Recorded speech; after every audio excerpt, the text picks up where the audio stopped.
যে social political upward mobility দরকার ছিল, সেই সোশ্যাল আপওয়ার্ড মোবিলিটি কি আমাদের হয়েছে কি? যদি অভ্যুত্থানের পরে যদি 1.5 বছর দেখেন, আমাদের কোনো সোশ্যাল আপওয়ার্ড মোবিলিটি হয় নাই। মানে আমাদের বৃহত্তর জনগোষ্ঠীর গুটি কয়েকের কিছু, ইনক্লুডিং মি, ভালো কিছু পদ মিলেছে।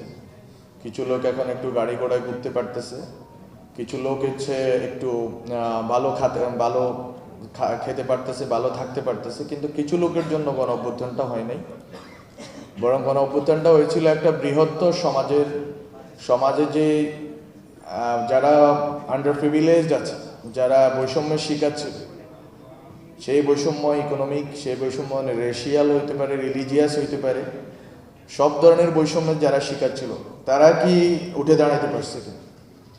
তারা যদি উঠে দাঁড়াইতে না পারে, তাহলে আমি মনে করি আমরা 100 বছর পিছিয়ে আছি। কারণ 100 বছর আগে আমাদের পূর্বপুরুষরা যেই কাজ করে সফল হয়েছিলেন, একটা বৃহৎ পুশ দিতে পারছেন, বড় সড়ো পুশ দিতে পারছেন আমাদের আমাদের যেই পলিটিক্যাল কমিউনিটি গড়ে তোলার জন্য।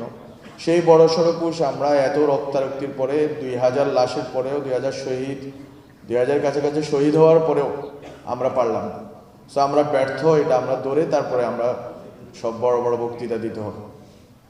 আমাদের বক্তৃতা দেওয়াটা খুবই ভালো, বক্তৃতা সবাই দেওয়া উচিত, বক্তৃতা দেওয়াটা ভালো অভ্যাস।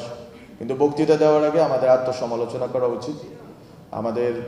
আমি পার্সোনালি আজকে এই পোডিয়াম থেকে বলতে চাই যে আমি অন্তত বাংলাদেশের জনগণ যাদের জন্য চেষ্টা করেছি, আমরা অবশ্যই সৎভাবে সকল ধরনের চেষ্টা আমি করেছি, সেই ফিরিস্তি আমি এখানে দিব না।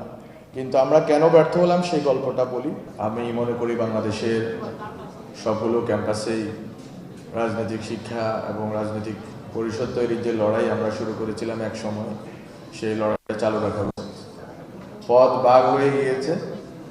আমরা যেই রাজনৈতিক দল মানুষের স্বপ্ন ছিল, সেই রাজনৈতিক দল একটা ভুল পদক্ষেপ নিয়েছে। সেই ভুল পদক্ষেপ নেওয়ার কারণে আমি সেটার সাথে নেই।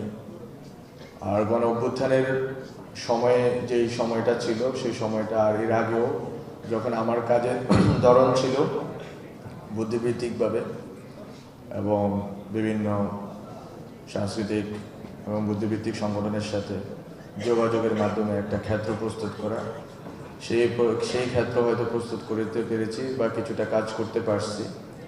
কিন্তু এখন আমাদের জন্য যেই বিষয়টা খুবই গুরুত্বপূর্ণ হয়ে গেছে, সেই বিষয়টা হচ্ছে বাংলাদেশের সামনের দিনগুলোকে দেখতে পারা এবং সামনের দিনগুলো দেখার জন্য অতীত দেখা গুরুত্বপূর্ণ।